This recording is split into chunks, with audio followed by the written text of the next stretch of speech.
ер нь энэ захиалагч нараас бол 2-3 хүн бол өнгөрсөн. Хор харангуйлалтай огшин битэр удуунд явж энэ. Гэр бүл нь одоо яг энэ байрны маргаанаас болоод салаад сарнцсан хүмүүс бол зөндөө байгаа шүү. Тэрнээс болоод бид нар бол одоо ингээд 3-4 жилд одоо ингээд төрөөсийн байраар явж байгаа.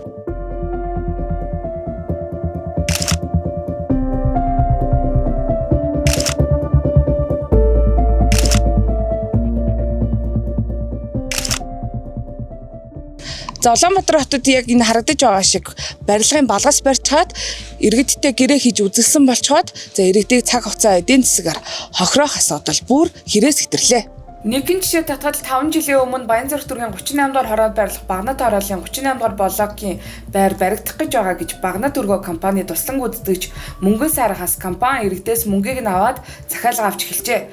Иргэд ч улсын дахин төлбөрийн төсөлд хамрагдсан Багнат өргөө компанид итгэж зарим нь гэрээхийн урьдчилгаа 40-125 сая, зарим нь байртай болох хүслээр сар бүр гэрээний дагуу тодорхой дүнгээр төлөлтөө өгсөөр иржээ. Гэтэл одоо хүртэл тухайн байр ашиглалтанд ороогүй байгаа төдийгүй 112 айлын байрыг 200 гаруй хүнд давхардуулан заржээ.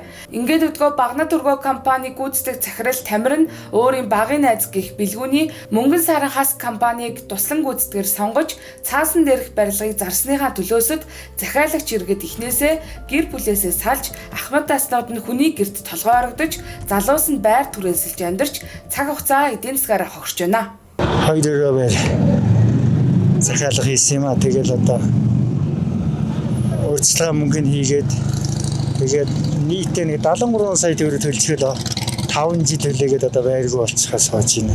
Масаараа цуглуулсан 73 сая төгрөг шүү дээ. Тэр хэцүү шүү дээ. 73 саяыг одооны усад зарим нь алга эргүүлэх шиг амархан олдог. Бид нар чадахгүй шүү дээ. Манайх болохоор 21 оны 5 сард 3 өрөө байрыг 100% төлөлттэйгээр авч исэн. Тухайн үед метр квадратын сая 200 мянгаар бодож захиалга өгч исэн. Тэгээ одоо 5 жил болж байна. Хамгийн гол нь бид нэр итгэж найдаж захиалга өгсөн явдал маань гэр ороллыг орон сууцжуулах дахин төлөвлөлтийн төсөлд итгээд тэгээд мөн Багнат өргөө гэдэг энэ компанид итгээд тэрнээс шүүл бид нэр Мөнгөн Сарахаас гэдэг компанийг сонгож яагаагүй. Энэ дээр би ингээд 2 байранд 100% төлөлт хийгээд өгсөн байгаа. Би бол анх бодохдоо болохоор энэ Багнат өргөө компани нэх гэж бодоод захиалга өгч байгаа байхгүй. Багантайх их барилга сайн баригддаг гэж. Тэгээ өгсөн чинь Багант болохоор миний хувьд болохоор Багантын дутагдлаад ингээд ямар ч нөгөө барилга барьж байгаагүй тийм гүйцэтгэл хийж байгаагүй компанид ингээд дахин төлөлтийн ингээд энэ чинь айлууч давхар байгаа шүү дээ. Газраа өгсөн. Тэгэхээр энэ зөвхөр нөгөө юм ходж авч байгаа юм шиг ингээд 2 компани тэр үнэлүүд манайх аавны энэ дээр үнэлвэл манайх авахгүй гэдэг. Одоо энэ Багант Мөнгөн Сар хоёр чинь ингээд хоорондоо ингээд ард иргэд охируулчаад ингээд байх таахгүй. Тэрнээс болоод бид нар бол одоо ингээд 3-4 жилд одоо ингээд төрөөсийн байраар явж байгаа. Төрөөсийн байраар явж байна. Тэгээд одоо энэ байрны захиалагч нар бид нар олон жуудаа уулзлаа, олон жууд цуглаа. Тэгэл ер нь энэ захиалагч нараас бол 2-3 хүн бол өнгөрсөн байдгийг. Тэгээд тэр нөгөө тодорхойлт ингээд цуглаад бид нар ч мэдээлэлтэй байгаа шүү дээ. Тэгэхээр энийг одоо энэ дээр захиалгаа өгөөд өнгөрсөн тэр хүмүүст бас их хайр юм байна. Тэгээ бас мөн гэр бүл нь одоо яг энэ байрны маргаанаас болоод салаад сарнцсан хүмүүс бол зөндөө байгаа шүү.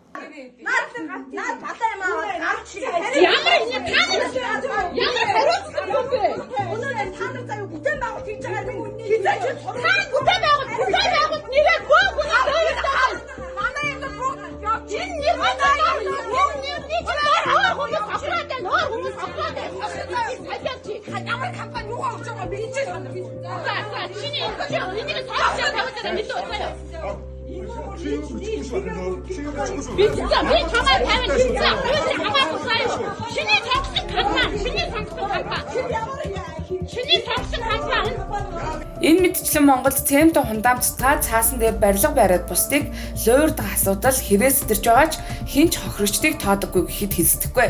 Ялангуяа цагдаа прокурор шүүхийн байгууллага барилгын луурчдын хэргийг сунжруулж сул чөлөөтэй явуулснаар илүү олон хохирогч үүсэх нөхцөлийг бүрдүүлсээр байна. Энэ асуудлаар бид нэр шүүх цагдаагаар зөндөө явж байгаа.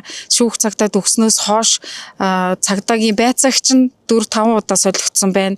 Арай гэж нэг юм байцаагчтай болоод юу руу прокурорт шилжүүлсэн прокурор нь бас 2-3 удаа солигдсон байна. Одоо прокурор дээрээс шүүх рүүгээ шилждэг. Ямар шалтгаантай яагаад ингэ гацаагаад удаагаад байгаа бид нэрч тайлбар өгөхгүй байгаад байгаа.